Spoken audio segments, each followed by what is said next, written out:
특별하게 사용되었던 사람들에게는 어떠한 공통점이 있을까요? 이에 대한 말씀이 잠언 8장 17절에 나와 있습니다. 함께 읽겠습니다.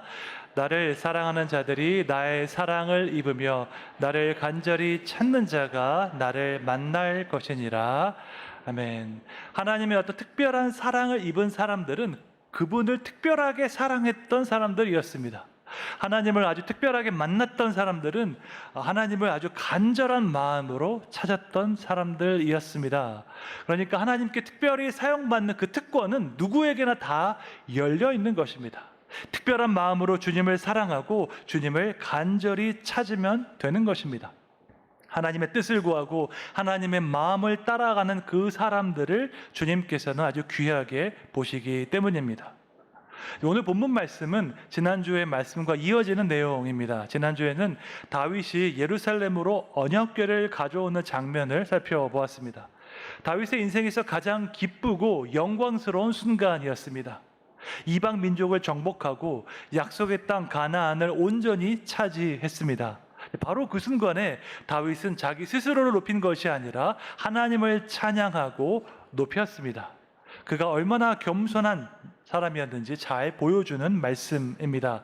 한 걸음 더 나아가서 다윗은 그 언약궤를 위해서, 하나님을 위해서 성전을 짓고자 하는 열망이 있었습니다. 역대상 17장 1절에 나와 있습니다. 함께 읽겠습니다. 다윗이 그의 궁전에 거주할 때에 다윗이 선지자 나단에게 이르되 나는 백향목 궁에 거주하거늘 여호와의 언약궤는 휘장 아래에 있도다.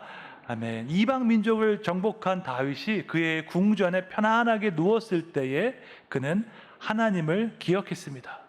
자신이 그토록 원하던 그 승리를 얻었을 때에 그 이후에도 주님을 기억한 것입니다. 여러분, 이렇게 하는 것이 쉬운 일일까요? 어려운 일일까요? 쉽지 않습니다. 어려움에 처했을 때 기도하는 것, 사실은 이것은 비교적 쉬운 일이겠죠. 하지만 아무런 어려움이 없음에도 불구하고 주님 앞에 나와서 기도하는 것은 쉬운 일이 아닙니다.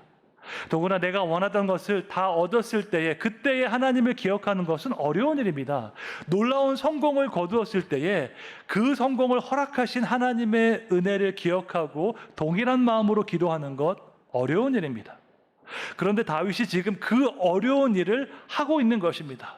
모든 원수를 무찌르고 평화롭게 자기 궁전에 누워 있을 때에 그는 하나님을 기억했습니다. 하나님께 감사한 마음으로 하나님을 위해서 무언가 하고 싶었던 것입니다. 이 마음은 너무나 귀하고 아름다운 마음입니다. 여러분은 누가 시키지 않았는데 하나님을 위해서 스스로 무언가를 하고 싶었던 적이 있으십니까? 누가 봉사하라고 권면하지 않았는데 스스로 자원해서 봉사한 적이 있으십니까? 누가 헌금하라고 권하지 않았는데 스스로 자원해서 헌금하신 적이 있으십니까? 그 마음은 하나님 앞에서 귀하고 아름다운 마음입니다. 그런데 하나님께서 성전을 건축하고자 했던 그 다윗의 계획을 막으셨습니다. 역대상 17장 4절입니다. 함께 읽겠습니다. 가서 내 종 다윗에게 말하기를 여호와의 말씀이 너는 내가 거할 집을 건축하지 말라. 아멘. 하나님은 왜 다윗에게 성전을 건축하지 말라고 하셨을까요? 속으로는 좋으신데 체면상 그렇게 한번 말씀하신 것일까요? 우리가 이제 어버이날 같은 기념일에 아니면 부모님 생신 때 부모님께 선물을 보내드리려고 하면 부모님께서 괜찮다고 하실 때가 있습니다. 너희도 어려울 텐데 괜찮다 말씀하실 때가 있는데, 여러분 이 말씀을 들어야 할까요? 말아야 할까요? 들으면 안 되겠죠? 괜찮다는 그 말씀이 진심일까요? 진심이 아닐까요? 아마도 한국식 완곡어법일 것입니다. 마음으로 좋은데 괜찮다고 하시는 거죠. 그럼 지금 하나님께서 다윗에게 히브리식 완곡어법을 말하고 계시는 것일까요? 마음속으로는 너무 기쁜데 괜찮다고 한번 거절하시는 것일까요? 그렇지 않습니다. 하나님께서 다윗의 그 마음을 받으셨습니다. 하나님의 집을 짓기 원하는 그 다윗의 믿음을 하나님께서 기뻐 받으셨습니다. 성공의 그 순간에도 하나님을 기억하는 그 다윗의 믿음으로 인해서 하나님께서 기뻐하셨습니다. 그런데 한 가지 확실하게 할 것이 있었습니다. 그것은 다윗이 하나님의 집을 짓는 것이 아니라 하나님께서 다윗의 집을 세우신다 하는 사실이었습니다. 이 모든 일의 주체는 다윗이 아니라 하나님이라는 그 사실을 분명하게 하셔야 했습니다. 하나님을 향한 그 열정이 넘치는 사람은 마치 자기가 하나님을 위해서 무언가를 한다고 착각하는 경우가 많기 때문입니다.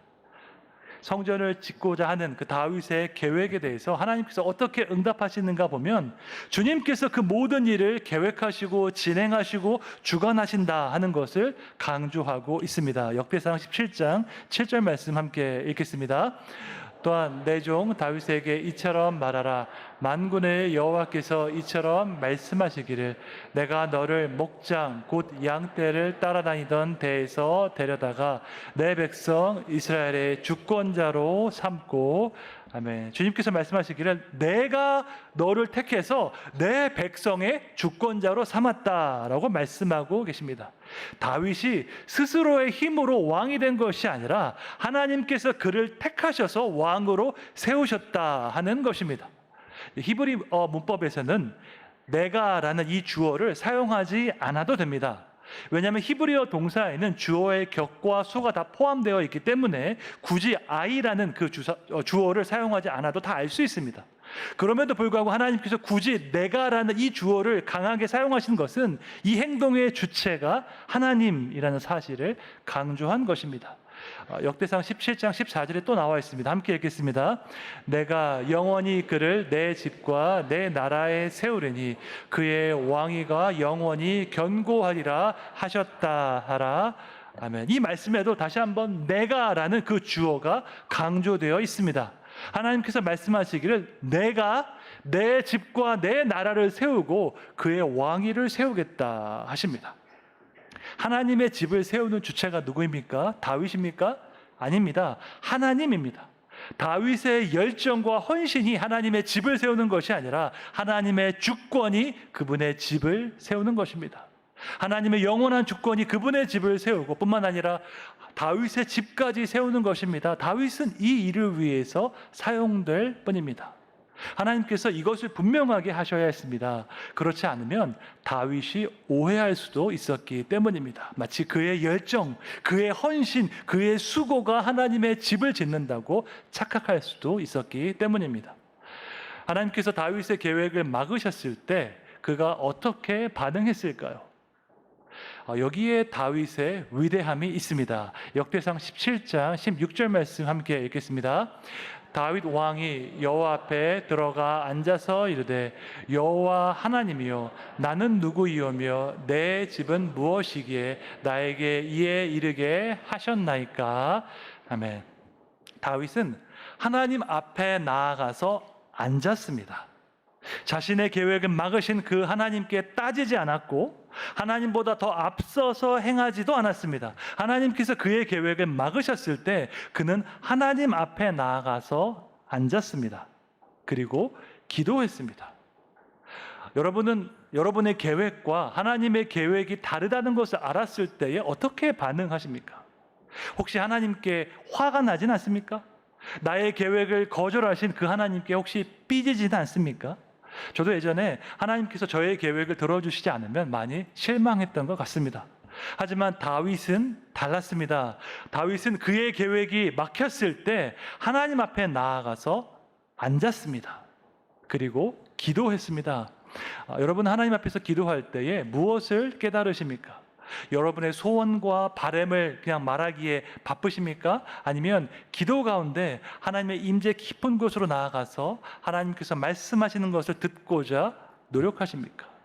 하나님 앞에 나아가서 기도할 때 우리가 깨닫는 것이 있습니다. 그것은 하나님이 얼마나 크신 분이시고 나는 얼마나 작은 존재인가 하는 것을 깨닫게 됩니다.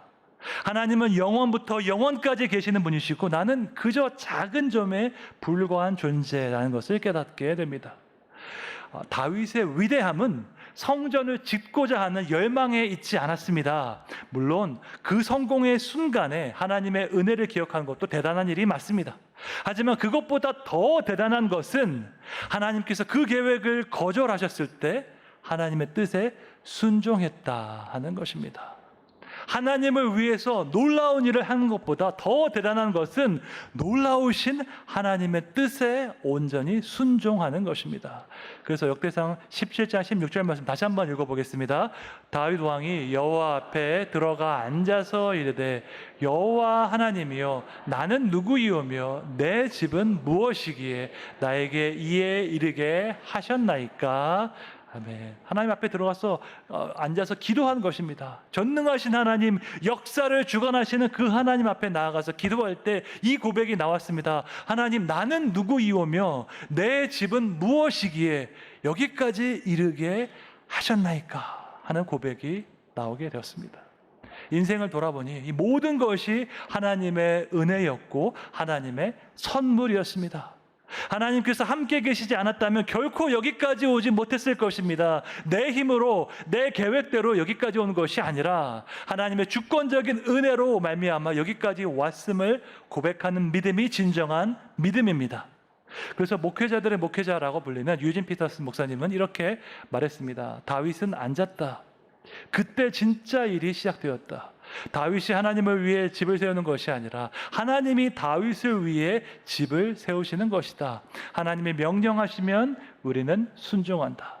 하나님이 보내시면 우리는 간다. 우리를 통해 성령님이 그리스도의 일을 하실 때 그리스도인의 삶은 영광스럽도록 활동적인 삶이다라고 말을 했습니다. 다윗은 자신이 하나님의 집을 세우겠다고 말했습니다. 하지만 하나님은 하나님께서 다윗의 집을 세우시겠다고 말씀하셨습니다. 여기서 집이란 단어가 히브리어로 바이트입니다. 바이트에는 두 가지 의미가 있는데 하우스라는 뜻도 있지만 family, dynasty라는 뜻도 있습니다. 다윗은 하나님을 위한 집, 그 하우스를 세우겠다고 했지만 하나님은 다윗을 위한 가문, 왕조, 다이너스티를 세우겠다고 하셨습니다. 여러분, 어떤 집이 더 중요할까요? 하우스가 중요할까요? 아니면 다이너스티가 중요할까요? 당연히 다이너스티, 왕조가 더 중요합니다.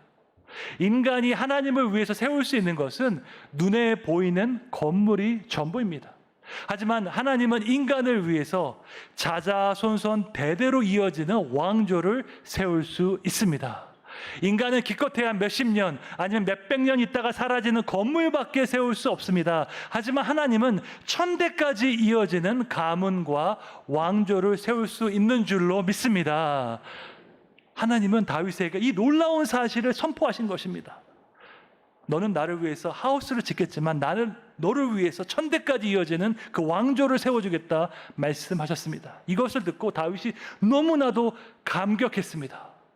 내가 하나님께 드리고자 하는 건 너무나 작은 것인데 하나님은 그것과 비교할 수 없이 큰 은혜와 선물을 주시는구나 깨닫게 되었습니다. 하나님의 은혜에 감격한 다윗이 이렇게 고백했습니다. 역대상 17장 19절 20절 말씀 함께 읽겠습니다. 여호와여, 주께서 주의 종을 위하여 주의 뜻대로 이 모든 큰 일을 행하사 이 모든 큰 일을 알게 하셨나이다. 여호와여, 우리 귀로 들은 대로는 주와 같은 이가 없고 주 외에는 하나님이 없나이다. 아멘. 다윗이 하나님께 드리고자 한 것은 눈에 보이는 건물이었는데 하나님은 그에게 천대까지 이르는 왕조를 약속하셨습니다. 하나님의 사랑과 은혜는 우리가 상상할 수 없는 수준의 것입니다. 그래서 우리가 다른 사람과는 give and take를 할 수 있습니다. 내가 무언가를 주고 그와 비슷한 무언가를 받는 그런 관계를 맺을 수가 있는데 하나님과는 절대로 그런 관계를 맺을 수가 없습니다. 왜냐하면 하나님께 드린 것에 비해서 하나님은 너무나도 큰 것을, 큰 은혜와 선물을 우리에게 주시기 때문입니다. 아프리카 부룬디에 있을 때에 하나님의 뜻에 순종해서 나누고 베푸는 삶을 살고자 노력했습니다. 어떤 경우에는 현지인들에게 조금 과하다 싶을 정도로 나누고 베풀었습니다. 그런데 하나님은 그보다 몇 배 더 많이 채워주셨습니다. 얼마나 많이 채워주시는지 선교사인 제가 그 돈을 다 쓸 시간이 부족했습니다. 선교지에서 모두 사용할 수 없을 정도의 풍성한 재정을 하나님께서 허락하셨습니다. 제가 그 이후로는 더 이상 하나님과 give and take를 하지 않습니다. 왜냐하면 하나님께 드린 것에 비해서 너무나도 풍성한 복과 은혜를 부어주시기 때문입니다. 다윗의 고백이 바로 이러한 고백입니다. 주님께서 행하시는 이 모든 일을 들으니 주와 같은 이가 없고 주 외에는 하나님이 없습니다 라고 고백했습니다. 이것이야말로 하나님을 진정으로 기쁘시게 하는 믿음의 고백인 줄로 믿습니다. 여러분도 다윗과 같이 하나님만 사랑하고 하나님만 의지하시기를 주님의 이름으로 축원합니다.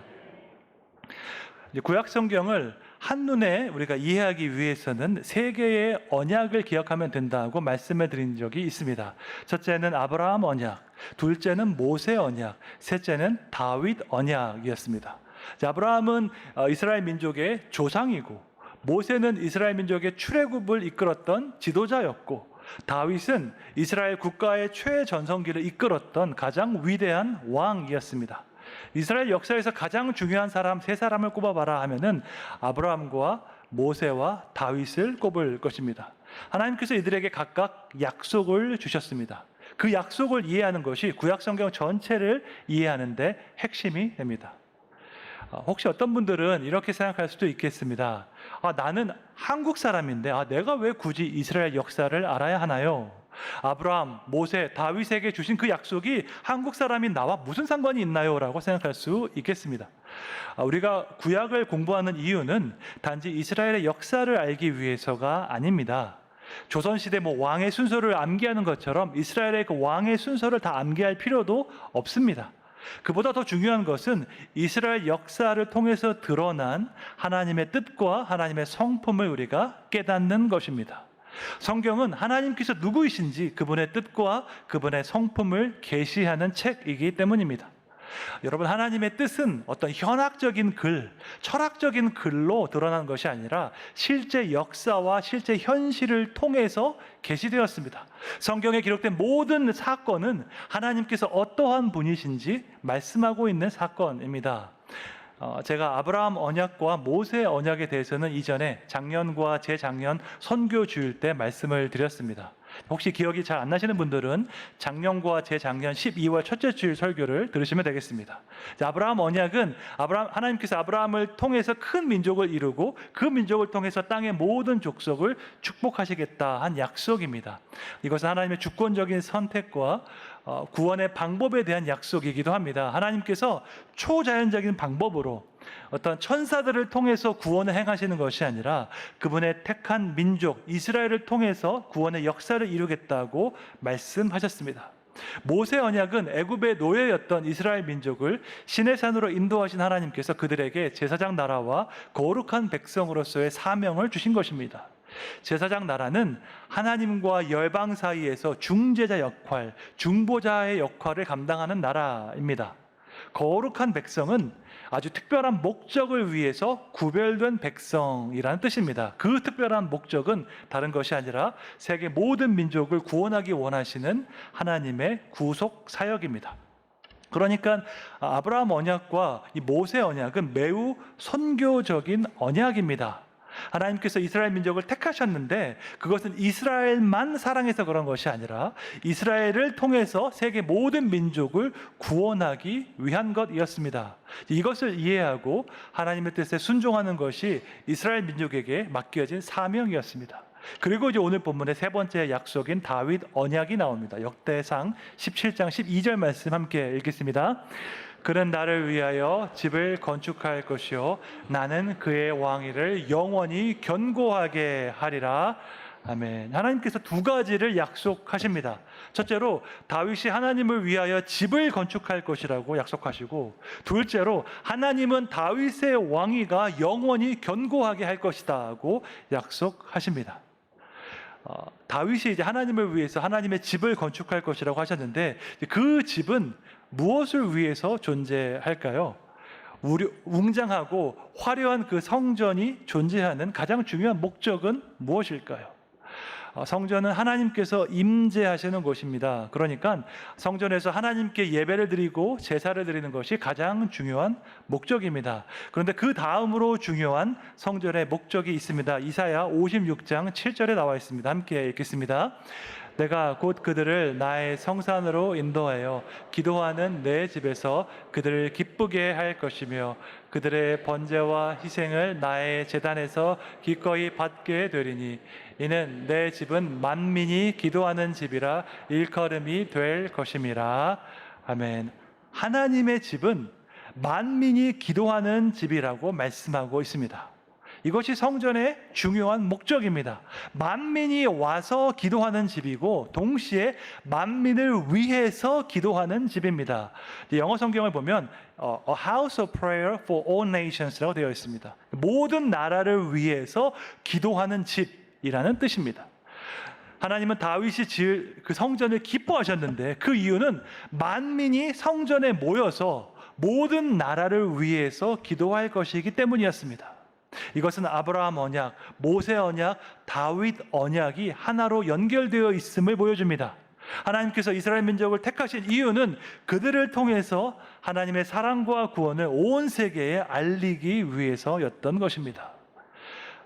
신약으로 와서 복음서에 보면 예수님께서 성전에 있는 상인들을 내쫓는 장면이 나옵니다. 성전을 정화하는 그 장면인데 그때 예수님께서 인용하셨던 구절이 바로 이사야 말씀이었습니다. 마가복음 11장 17절 말씀 함께 읽겠습니다.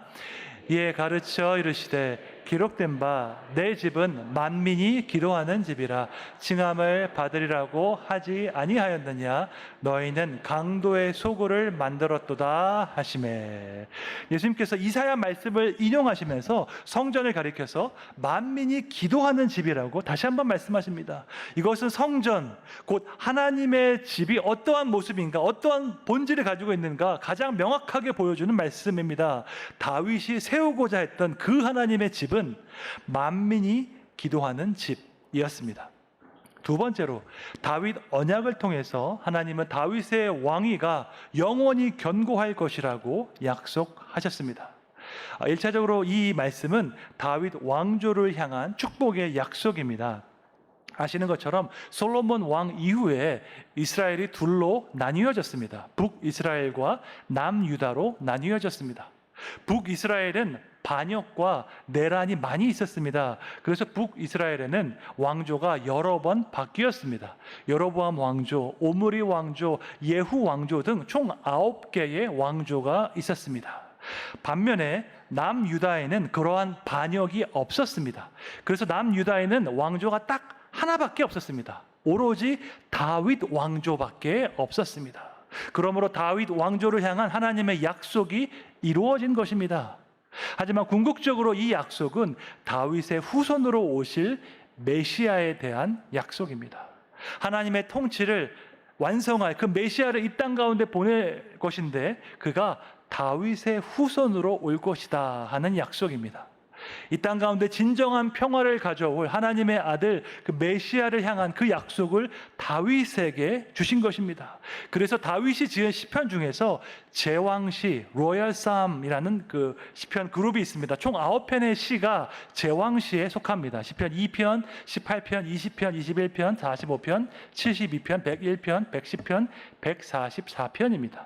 이 시편들은 다윗의 혈통으로 오실 그 메시아를 예언하면서 고대하는 기도의 시입니다. 그 중에서 시편 72편에 보면 이러한 구절이 있습니다. 72편 17절 말씀 함께 읽겠습니다. 그의 이름이 영구하며 그의 이름이 해와 같이 장구하리로다. 사람들이 그로 말미암아 복을 받으리니 모든 민족이 다 그를 복되다 하리로다. 아멘. 다윗의 혈통으로 오실 메시아로 말미암아서 모든 민족이 다 복을 얻을 것이다라고 예언하고 있습니다. 아브라함을 통해서 땅의 모든 족속이 복을 받듯이 다윗의 후손 그리스도를 통해서 모든 민족이 복을 얻게 될 것이다라고 말씀하고 있습니다. 이 다윗 언약이 예수님을 통해서 성취되었습니다. 누가복음 1장 32절 33절에 보면 나와 있습니다. 함께 읽겠습니다.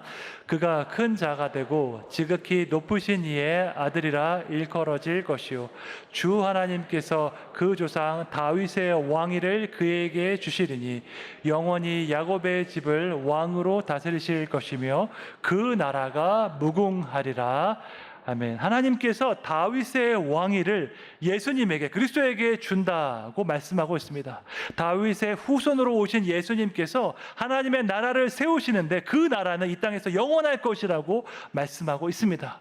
영원한 하나님의 나라, 이것이 바로 다윗 언약의 핵심이고 다윗의 후손으로 오신 예수님께서 그 약속을 성취하셨습니다. 하나님의 나라는 하나님의 뜻에 순종하는 자들에 의해서 세워지는 줄로 믿습니다. 다윗과 같이 하나님의 마음을 따르는 그 사람들을 주님은 지금도 찾고 계십니다. 자기 자신을 향한 그 사랑이 아니라 하나님을 향한 그 사랑으로 살아가는 자들에 의해서 하나님의 나라가 세워지는 것입니다. 여러분 모두 하나님의 마음을 따르는 자들이 되어서 하나님의 나라가 세워지는데 귀하게 쓰임 받으시기를 주님의 이름으로 축원합니다.